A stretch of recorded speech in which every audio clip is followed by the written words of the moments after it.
tazojmë mund të jetë zonja Osmani edhe zoti Hajredinaj si dy të propozuar për të flasim.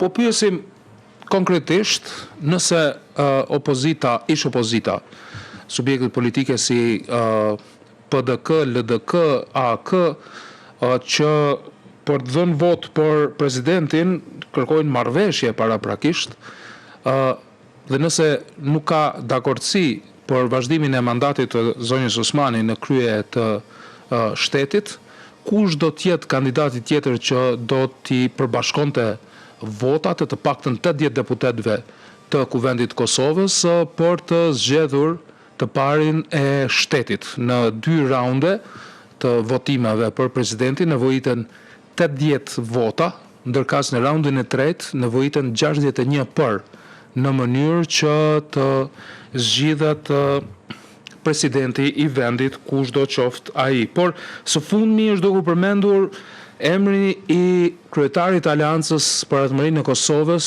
ish kryeministrit të vendit, zoti Ramush Haradinaj, si një kandidat për president të Republikës së Kosovës.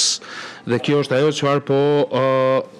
çfarë po planifikojmë që të bisedojmë në këtë bisedë me zotin Zeqiri. Tani jemi në rregull, ma mërmendja. Përshëndetje. Po më duket që po. E treta e vërteta, kështu kanë thënë. E treta, më falni edhe një herë, po. Ju lutem, është e natyrshme. Tani, e treta e vërteta mund të jetë edhe në garën për president të vendit, sepse në 2 raunde nevojiten nga 80 vota për, e në të tretin 61. 61-shi arrihet më kollaj, sepse vetëvendosja ai ka 51%-shin.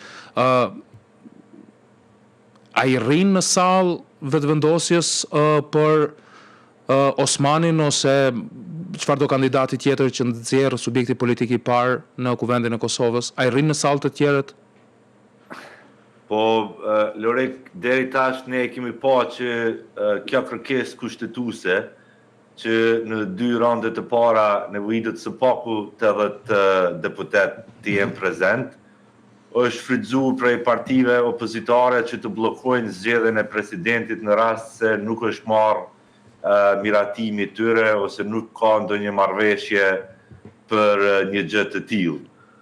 Kështu që unë besoj që edhe kësaj radhe partitë opozitare do ta shfrytëzojnë këtë mundësi kushtetuese për të mos lejuar që të shkohet në raundin e tretë. Do të thotë në 2 raundet e para kur nevojitet 80 deputet të jenë prezent, pa më parasysh se si votojnë, ta shfrytëzojnë këtë drejtë kushtetuese dhe të mos marrin pjesë në sallën e kuvendit.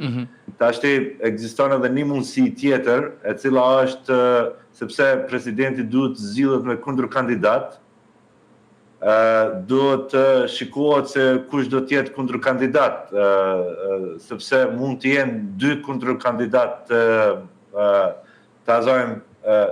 mund të jetë zonja Osmani edhe zoti Hajredinaj si 2 të propozuar për kryetar. Në atë rast, do të thotë, unë besoj që do të kishte kvorum në 2 raundet e para dhe mandej në raundin e tretë të zgjidhet kushdo që i ka 61 vota.